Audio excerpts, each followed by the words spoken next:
first question is from Sadhana, IA ID number 65. She is asking, Dearest Swamiji, please explain what is Nirvikalpa Samadhi? How can I attain it? Can one hold prana outside the body at will when one achieves Nirvikalpa Samadhi? Please guide me what steps, what tapas, what kriya I perform to attain it. Sadhana, IA ID number 65. Sadhana, please understand, Nirvikalpa means being without any changes.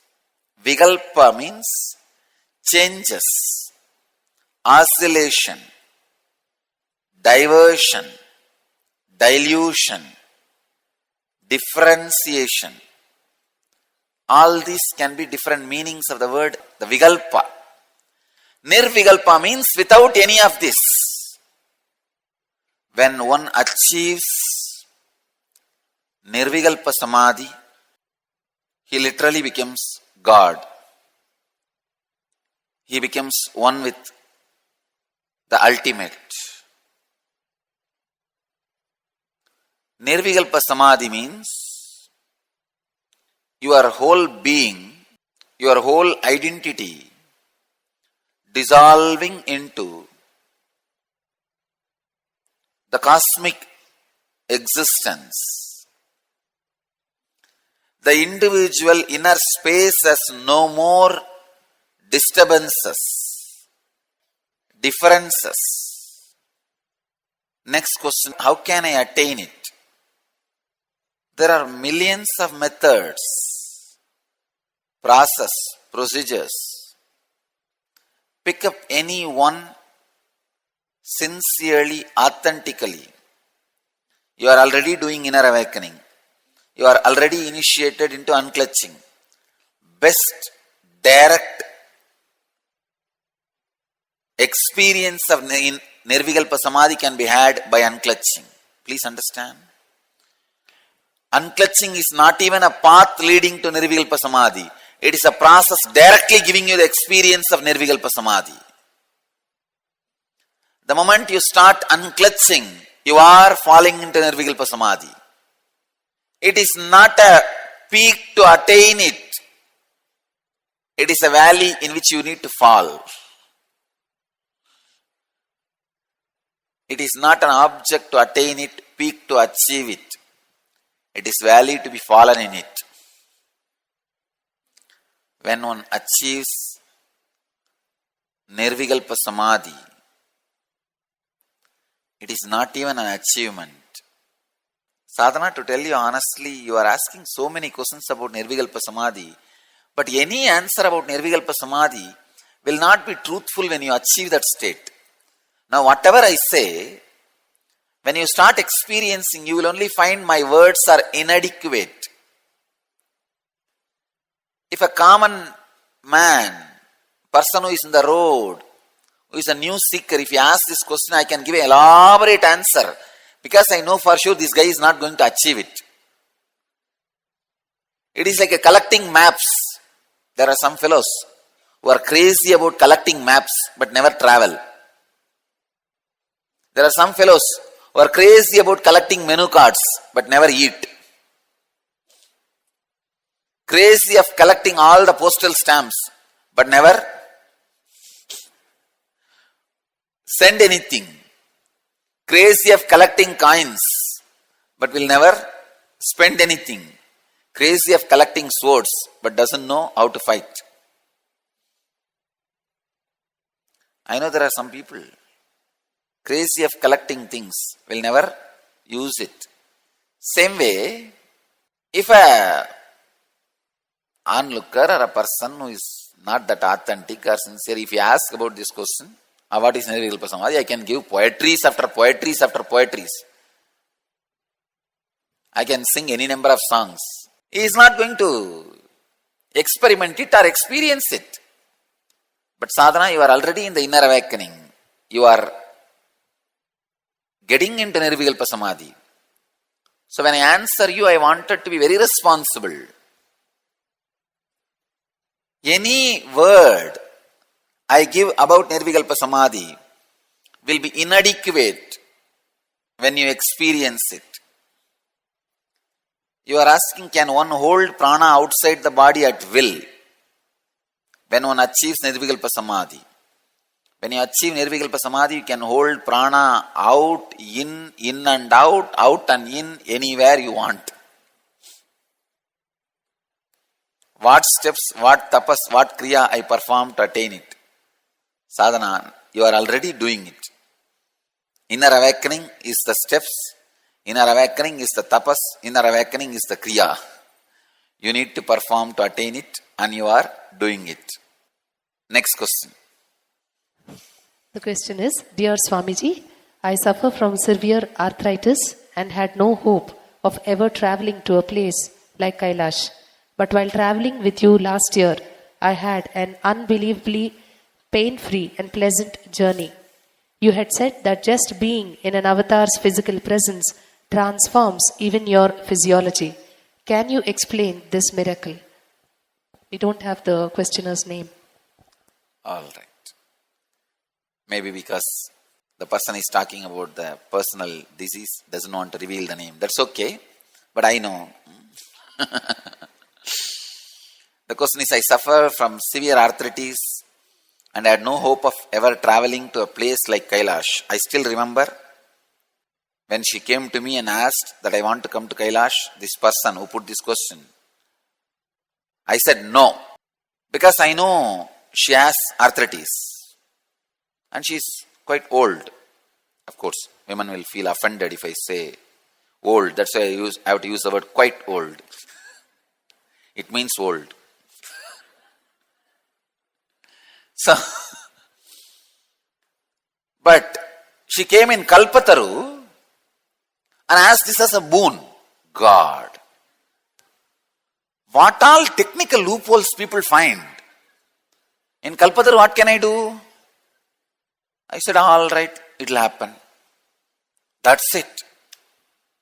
She went to the doctor, got the medical certificate and joined the trip. In Nepal, she's telling me, when we all have landed in Kathmandu, she's telling Swamiji, due to this cold, my arthritis is aggravating. I said, oh God.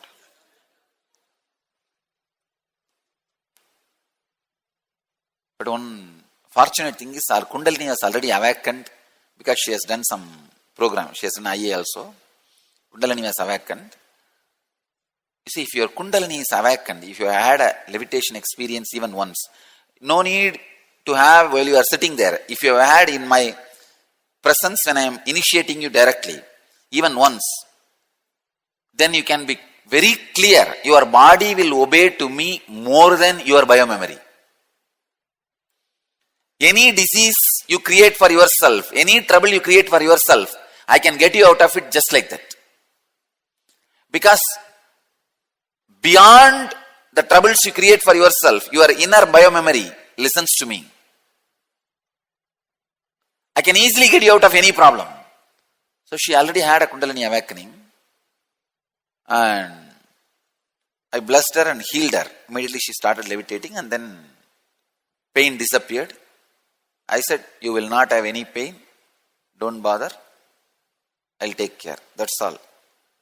Immediately her biomemory listened. See, your biomemory listens to me more than you, only in a positive way. And I cannot do anything wrong to you. Of course, I won't do, that is different. I cannot do anything wrong to you. In the highest consciousness, simply your biomemory listens to you. The highest consciousness. Anyhow, because she was in the fortunate space of able to experience Kundalini awakening, immediately she got healed.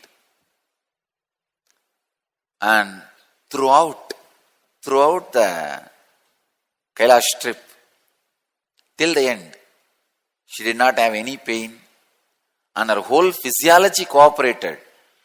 With that cold, usually cold aggravates arthritis. With that cold she managed. Your physiology is nothing but the physical extension of your psychology. If your psychology is healed, naturally, automatically, your physiology also gets healed. Please understand. If your psychology is healed, naturally, automatically, your physiology also gets healed.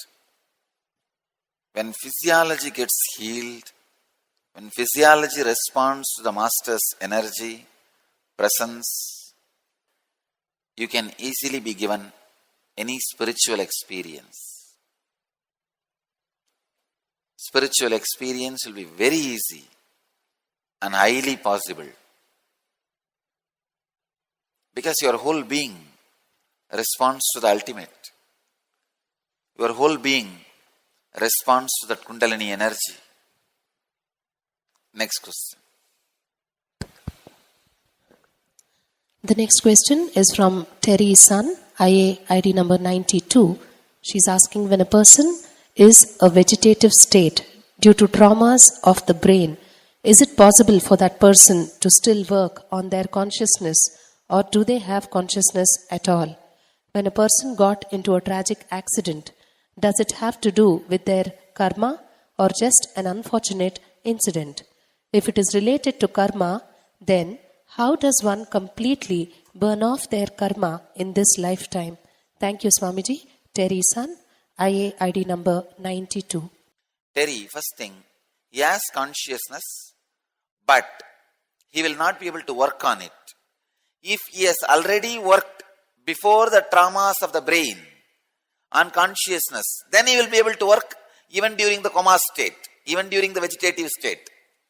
See, before getting into that vegetative state due to traumas of brain, if he has evolved consciously, like worked, meditated, lived that enlightened life, then even in the vegetative state, he will be working on his consciousness. But if he has not worked before, he will not be able to work during the vegetative state. And second question, when a person got into a tragic accident, does it have to do with their karma or just unfortunate incident?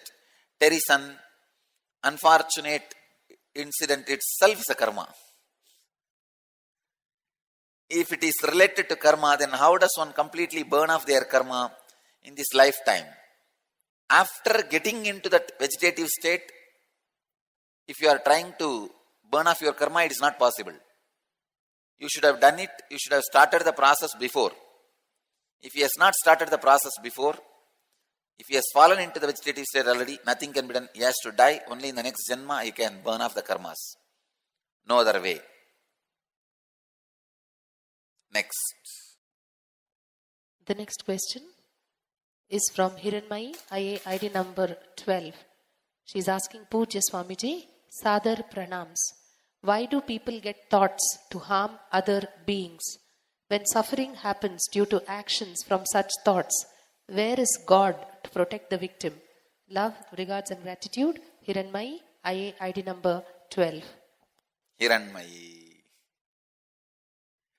Don't you see in that very question itself, you are showing that you are too small to ask these questions? It's like all the ants they gather and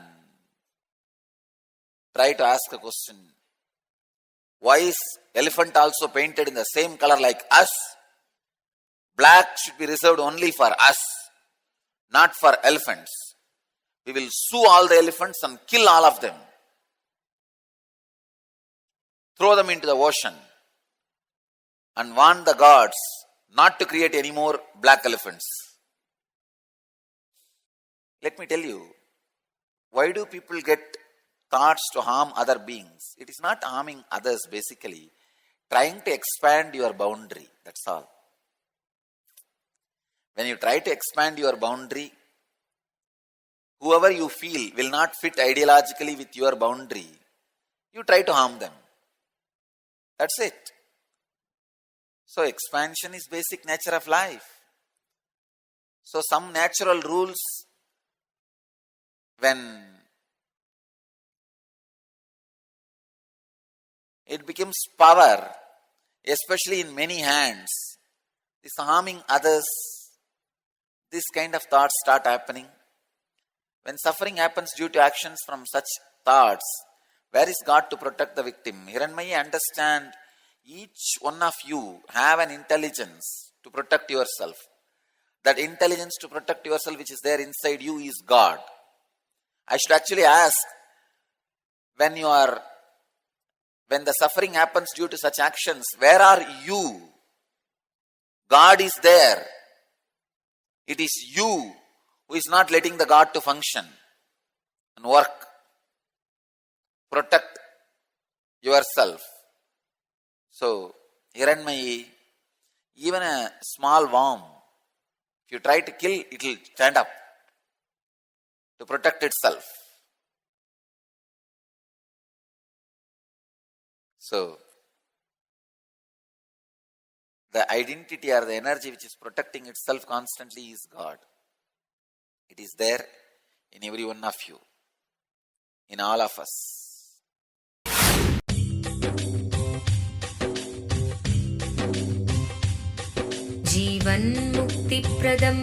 Paramahamsa Nithyananda, a rare living incarnation, is named among the world's 100 most spiritually influential personalities today. Paramahamsa Nithyananda has been placed alongside Dalai Lama, Nelson Mandela, Oprah Winfrey, Paulo Coelho and others by Mind, Body, Spirit, the world's top esoteric magazine from Watkins, London's oldest and largest bookstore. A yogi by birth, he has been expressing his power of enlightenment since birth. He has authored more than 500 books in Tamil and English. Translations of these books are available in 26 languages in Telugu, Kannada, Malayalam, Hindi, Sanskrit, Gujarati, Oriya, Bengali, Marathi, French, Malay, Polish, Portuguese, Italian, German, Danish, Spanish, Russian and Chinese. He is also an exemplary speaker with over 10,000 hours of profound life solutions through his discourses. Social services such as Annadan, free medical care, free educational services with ashrams, schools, temples, hospitals established in more than 140 places around the world, offering exceptional services. A powerful spiritual healer who has healed millions of people of diseases from migraine to cancer. A Kriya Yogi who has formulated Kriyas for physical health and mental well-being, benefiting thousands. A living master who offers practical solutions for our everyday problems. He is the founder and spiritual head of Nithyananda Dhyanapeetham, a spiritual powerhouse who has revived the sacred Vedic tradition by establishing Vedic temples in places like Los Angeles, San Jose, Seattle, Toronto, Ohio, Oklahoma, Phoenix, St. Louis, Malaysia, Brazil, Paris, Guadeloupe, Dallas, New York, New Jersey, Atlanta, Calgary, Vancouver, Singapore, and places in India like Bengaluru, Hyderabad, Tiruvannamalai. A spiritual guru for 10 million followers, an incarnation who transmits the highest spiritual energy through initiation, a contemporary yogi who has revived the Vedic science of yoga worldwide through thousands of yoga centers, an adept in Ashtamahasiddhis, mystical yogic powers, who has effortlessly awakened the Kundalini of thousands and graced them with spiritual powers, a dynamic young guru who is an inspiration for thousands of youngsters. India's most watched spiritual guru online, a beacon of spiritual light who has triumphed over the forces of religious terrorism and political persecution. Paramahamsa Nithyananda is an eternal Kalpataru, blessing the world with the boons of material abundance and spiritual enlightenment.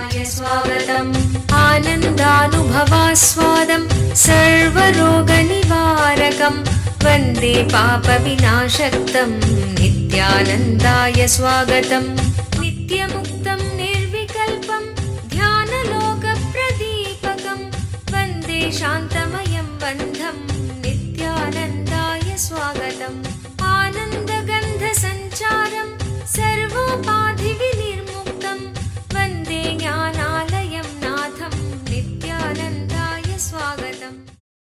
Let you all achieve, experience, live, express, radiate, share and explode in eternal bliss.